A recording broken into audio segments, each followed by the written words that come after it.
Hello friends, എല്ലാവർക്കും നമസ്കാരം. എല്ലാവരും കാത്തിരിക്കുന്ന നിങ്ങളുടെ പുതുപുത്തൻ വിശേഷത്തിലേക്ക് ഏവർക്കും സ്വാഗതം. നമ്മുടെ സച്ചിയുടെയും രേവതിയുടെയും ഇന്നത്തെ കഥയായിട്ടാണ് ഞാൻ വന്നിരിക്കുന്നത്. എല്ലാവരും ലൈക്ക് ചെയ്തിട്ട് വീഡിയോ കാണുക കേട്ടോ.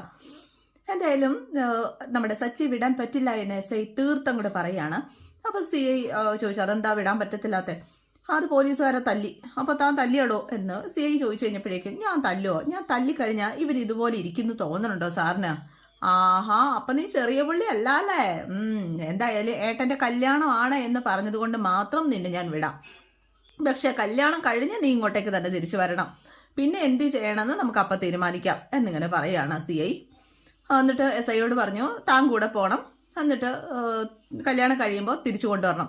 എന്നാ ശരി സാർ, വലിയ ഉപകാരം സാർ എന്നൊക്കെ പറഞ്ഞിട്ട് SIയോടല്ല കേട്ടോ, നമ്മുടെ കോൺസ്റ്റബിളിനോടാണ് പറഞ്ഞത്. ഇവരങ്ങ് പോയി കഴിഞ്ഞപ്പോഴേക്ക് SI പറഞ്ഞു, പക്ക ക്രിമിനലാണ് അവൻ. എന്തായാലും വധശിക്ഷയ്ക്ക് കാത്തു കിടക്കുന്ന ആള് പോലും പരോട് കൊടുത്ത് ഇങ്ങനെയുള്ള അവസരത്തിൽ വിടാറുണ്ട്. സ്വന്തം ഏട്ടന്റെ കല്യാണമല്ലേ, പോയി കൂടിയിട്ട് വരട്ടടോ എന്നൊക്കെ പറഞ്ഞ് നമ്മുടെ പോലീസ് CI, അങ്ങനെ മനസാക്ഷിയുള്ള CI അവനെ പറഞ്ഞു വിടുകയാണ്. ഇതേ സമയം നമ്മുടെ രേവതി ആകെ ടെൻഷൻ അടിച്ചിങ്ങനെ നിൽക്കുക. അപ്പം ചേച്ചി പേടിക്കൊന്നും വേണ്ട, അവരിപ്പോൾ വരുമെന്ന് ശരത്ത് ഇങ്ങനെ പറയുകയാണ്. അപ്പം എന്തെങ്കിലും പ്രശ്നമുണ്ടോ എന്ന് ലക്ഷ്മി ഇങ്ങനെ ചോദിച്ചു കഴിഞ്ഞപ്പോഴേക്കും, എന്താ പ്രശ്നം? ഒരു പ്രശ്നവും ഇല്ല എന്ന് രേവതി പറയുക. മുണ്ട് കാണാഞ്ഞിട്ടാണ് ആയിരിക്കും, ഇപ്പോൾ വരും എല്ലാവരും എന്ന് രേവതി അമ്മയെ പറഞ്ഞ് സമാധാനിപ്പിക്കാൻ ശ്രമിക്കുക. അല്ല ഇനി ഗജാനന്ദം വല്ല പ്രശ്നം ഉണ്ടാക്കി കാണോ? അങ്ങനെ ശുഭാപ്തി വിശ്വാസത്തോടു കൂടി സുധി ഇപ്പോൾ വരുമെന്ന് പ്രതീക്ഷിച്ച് നമ്മുടെ രേവതി അങ്ങനെ ഇരിക്കുകയാണ്. രേവതി അറിഞ്ഞില്ല ഇതൊന്നും. എന്തായാലും അണ്ണന്റെ എൻട്രിക്ക് സമയമായി എന്ന് ഗജാനന്ദൻ പറയുകയാണ്. ഗജാനന്ദനോട് മറ്റേ കൂട്ടത്തിലുള്ള ആൾ പറയാം, നീ സിനിമയിലെ നായികമാരെ ശ്രദ്ധിച്ചിട്ടേ, വില്ലന്റെ കയ്യിൽ നിന്ന് രക്ഷപ്പെട്ട് ഓടുന്ന നായിക, വില്ലനും സംഘവും പുറകെ നായിക പ്രാണനും കൊണ്ട് ഓടും. ഓടി ഓടി ഒരു സ്ഥലത്തെത്തുമ്പോൾ എങ്ങോട്ടും പോകാൻ പറ്റാത്ത ഒരവസ്ഥ വന്ന് ഇങ്ങനെ ക്രൂഷ്യൽ മൊമെന്റിൽ നായകന്റെ എൻട്രി, അപ്പോഴാണ് കയ്യടി കൂടുള്ളൂ. എന്തായാലും ഞാൻ അങ്ങനെ ഒരു കയ്യടിയാണ് ആഗ്രഹിക്കുന്നത്. അതിനുള്ള നേരമായിട്ടില്ല.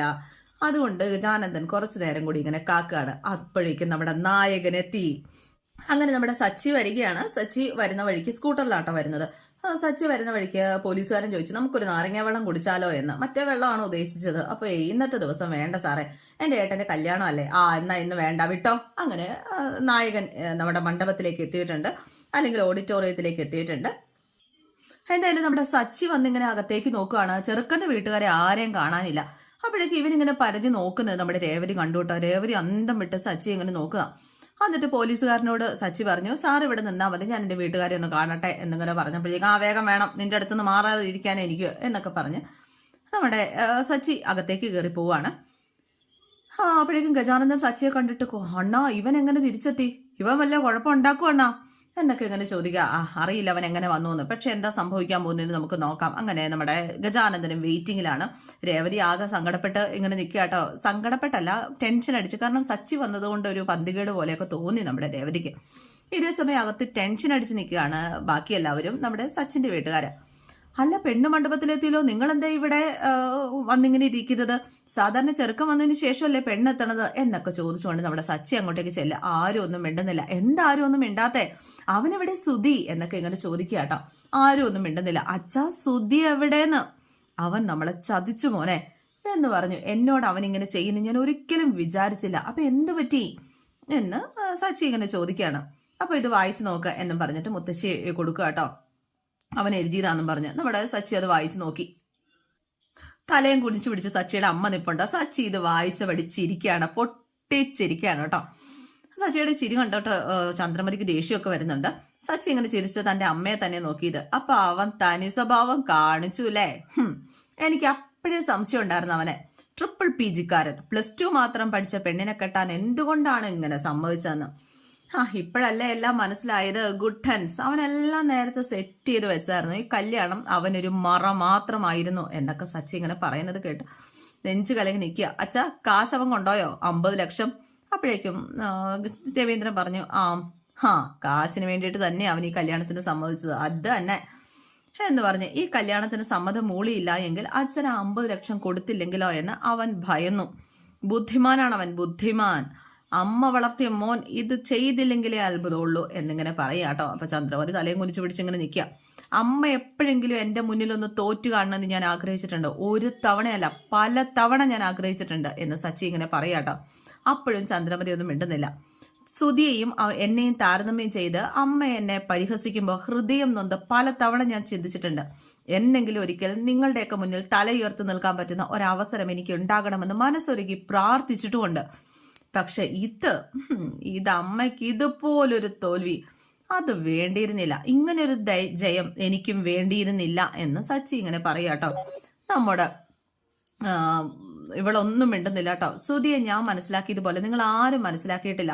എപ്പോഴും ചിരിക്കുന്ന, ആരോടും ദേഷ്യപ്പെടാത്ത അവന്റെ മനസ്സിൽ എല്ലാവരെയും ചതിക്കാൻ നടക്കുന്ന, മറ്റുള്ളവരുടെ വിജയത്തിൽ അസ്വസ്ഥനാകുന്ന ഒരു സുധിയുണ്ട് എന്ന് ഞാൻ അനുഭവം കൊണ്ട് തിരിച്ചറിഞ്ഞവനാ. ഒന്നും ആരോടും ഞാൻ പറഞ്ഞില്ലെന്നേ ഉള്ളൂ. പണ്ടേ ഞാൻ മനസ്സിലാക്കിയ സത്യം ഇപ്പൊ നിങ്ങളും മനസ്സിലാക്കിയിരിക്കുന്നു.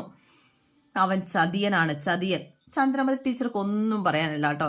അത് തന്നെയാ ചോദിച്ചത്. എങ്ങനെയുണ്ട് ചന്ദ്രമതി ടീച്ചർക്ക്? എന്താണ് പറയാനുള്ളത്? അല്ല, എന്നും ബെഞ്ചിന്റെ മുകളിൽ കയറ്റി നിർത്തി വിചാരണ ചെയ്യാറുള്ള പഠിക്കാത്ത ഈ പാവപ്പെട്ടവന് ഇരിക്കാൻ പറ്റുമോ ഈ ക്ലാസ്സിൽ?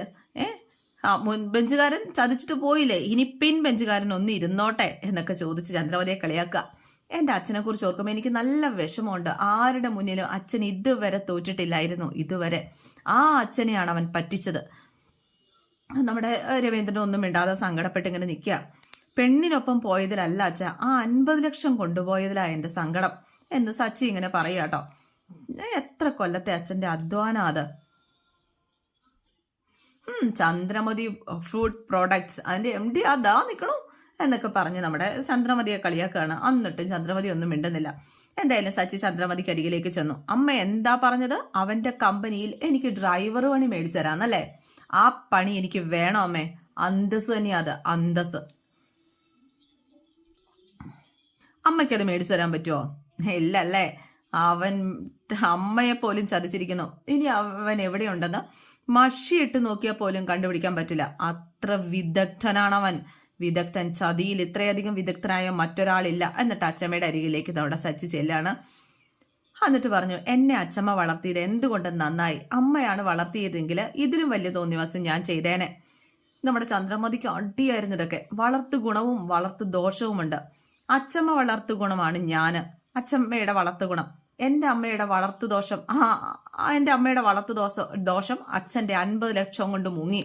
ചന്ദ്രമതി മറുപടി ഒന്നും പറയുന്നില്ല കേട്ടോ. ട്രിപ്പിൾ PG എന്നും പറഞ്ഞിട്ട് നമ്മുടെ സച്ചിയുടെ ഇതൊക്കെ കേട്ടോ മുഖത്തേക്ക് തുപ്പിയ മാതിരിയാണ് നമ്മുടെ ചന്ദ്രമതി ഇങ്ങനെ നിൽക്കുന്നത്.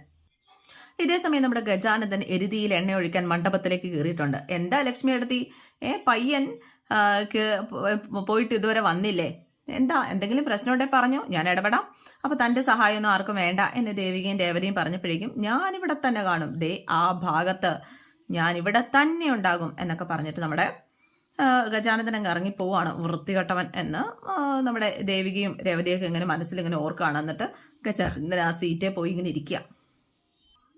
എന്തായാലും പെണ്ണിന്റെ അമ്മയോട് കാര്യം പറയണ്ടേ എന്ന് കലാവതി ഇങ്ങനെ ചോദിക്കുകയാണ്. അവരോട് വിവരം പറയണ്ടേ?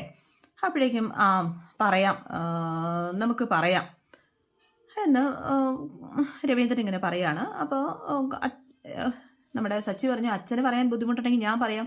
വേണ്ട, എന്തായാലും നീ ഈ ഡ്രസ്സിലല്ലല്ലോ ഈ ഒരു അവസരത്തിൽ നിൽക്കേണ്ടത്, നീ പോയി ഡ്രസ്സ് മാറിയിട്ട് വരാനായിട്ട് രവീന്ദ്രൻ പറയുക കേട്ടോ.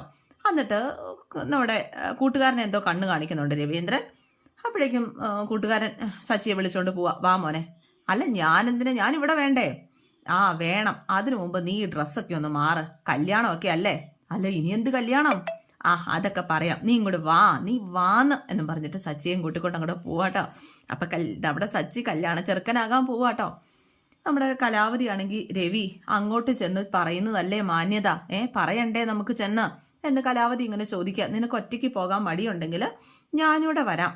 അപ്പോഴേക്കും രവീന്ദ്രൻ പറഞ്ഞു, പാവങ്ങളാമ്മ അവര്, എങ്ങനെയാ പറയാ, വലിയ പ്രതീക്ഷയില അവരിവിടെ വന്നിരിക്കുന്നത് എന്ന് രവീന്ദ്രൻ ആകെ സങ്കടപ്പെട്ട് പറയാ. ഈ വിവരം അറിഞ്ഞ നെഞ്ച് പൊട്ടി വീഴുക ആ അമ്മ.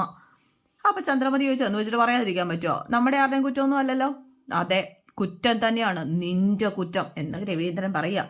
അവനെ ലാളിച്ച് വളർത്തി വഷളാക്കിയതും നീ ഒറ്റ ഒരുത്തിയാ എന്നും സച്ചിയെ കുറ്റം പറഞ്ഞ് അകറ്റാനായിരുന്നല്ലോ നിനക്ക് ഇഷ്ടം. അപ്പൊ ഞാൻ എന്ത് തെറ്റാ ചെയ്തത്? അവന്റെ മനസ്സിൽ കയറി എനിക്ക് നോക്കാൻ പറ്റുമോ എന്നൊക്കെ ചോദിച്ച് ചന്ദ്രമതി കൈ കഴുകുക. ഇത് വരെ പേരിനൊരു വഴക്ക് പോലും കേൾപ്പിക്കാത്തൊരു മകൻ ഇങ്ങനെ ചെയ്യുന്ന ഏതമ്മയാ ചിന്തിക്കണത്? ഇപ്പൊ നീ ചിന്തിക്കുക, എന്തായാലും നീ അവളുടെ വീട്ടുകാരോട് എന്ത് പറയുന്ന ആലോചിക്കുക, നീ ഇപ്പൊ ചിന്തിക്കുക എന്നൊക്കെ പറഞ്ഞ് കലാവതിയും ദേഷ്യപ്പെടുകയാണ് ചന്ദ്രമതിയോട്. ഇതേ സമയം നമ്മുടെ രേവതി വെയിറ്റ് ചെയ്ത് മടുത്തു. അവരെ ആരും കാണാനില്ലല്ലോ അമ്മേ, എന്തെങ്കിലും പ്രശ്നമുണ്ടോ അമ്മേ, എന്താ അമ്മ അവർ ഇത്രയും വൈകുന്നത് എന്നൊക്കെ രേവതി ഇങ്ങനെ ചോദിക്കുക. അപ്പോഴേക്കും ലക്ഷ്മി പറഞ്ഞു, ഞാനൊന്ന് പോയി നോക്കിയിട്ട് വരാം മോനെ എന്നും പറഞ്ഞിട്ട് ഇവിടെ നിൽക്കുക, ഞാൻ പോയി നോക്കിയിട്ട് വരാമെന്ന് പറഞ്ഞ് ലക്ഷ്മി ഡ്രസ്സിംഗ് റൂമിലേക്ക് പോവാണേ. ഇതേ സമയം ഗജാനന്ദൻ പറയാണ്, ഇനി ഇവിടെ വെടിക്കെട്ടാന്ന്.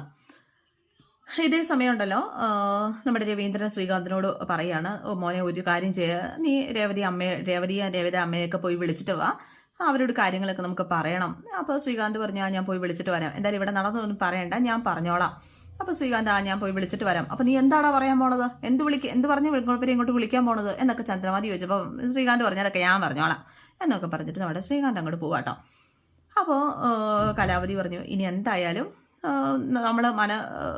ശരിക്കും നമ്മൾ മനഃശക്തിയോടെ നിൽക്കണം, കാരണം അവരുടെ ഭാഗത്ത് നിന്ന് എന്ത് പൊട്ടിത്തെറി ഉണ്ടാകാം എന്നൊക്കെ ഇങ്ങനെ കലാവതി ഇങ്ങനെ മോനോട് പറയുകയാണ്. അവരെന്ത് പറഞ്ഞാലും ആ ഒരു ഇതിൽ നിൽക്കണം. അപ്പോൾ രവീന്ദ്രൻ പറഞ്ഞു, എന്തായാലും അവർക്കിത് താങ്ങാനുള്ള ശക്തി കൊടുത്താൽ മതിയായിരുന്നു, നമുക്കതിനു വേണ്ടി പ്രാർത്ഥിക്കാനല്ലേ പറ്റുള്ളൂ, ഭഗവാനെ കാത്തോണേ എന്നൊക്കെ പ്രാർത്ഥിച്ചുകൊണ്ട് ഇങ്ങനെ ഇരിക്കുക. അപ്പോൾ ലക്ഷ്മി അടുത്ത് ഇങ്ങോട്ട് വരികയായിരുന്നു. നമ്മുടെ ശ്രീകാന്ത് അങ്ങോട്ടേക്ക് ചെന്ന് ചിലപ്പോൾ അങ്ങോട്ടേക്ക് അച്ഛൻ ചെല്ലാൻ പറഞ്ഞു. അപ്പോൾ എന്താ മോനെ കാര്യം, എന്തെങ്കിലും പ്രശ്നമുണ്ടോ, അത് അച്ഛൻ തന്നെ പറയും. അങ്ങനെ വിളിച്ചുകൊണ്ട് വരികയാണ് കേട്ടോ. അങ്ങനെ ലക്ഷ്മി ഇവർക്ക് മുന്നിലേക്ക് വന്നു. എന്തെങ്കിലും പ്രശ്നമുണ്ടോ, എന്താ പറ്റി, അല്ല സുധി എവിടെ എന്നൊക്കെ ലക്ഷ്മി ഇങ്ങനെ ചോദിക്കുക. മോൻ ഇതുവരെ മുണ്ടു മാറിയില്ലേ എന്നൊക്കെ ഇങ്ങനെ ചോദിക്കുക കേട്ടോ. നിഷ്കളങ്കമായൊരു ചോദ്യം. എന്താ ആരും ഒന്നും മിണ്ടാത്തെ, ആരും ഒന്നും മിണ്ടുന്നില്ല കേട്ടോ, എന്തെങ്കിലും പ്രശ്നമുണ്ടോ എന്നൊക്കെ ഇങ്ങനെ ചോദിക്കുകയാണ്. ആരും ഒന്നും മിണ്ടുന്നില്ല. സുധി ഇവിടെ ഇല്ല എന്നിങ്ങനെ പറയാ. ഇവിടെ ഇല്ലേ?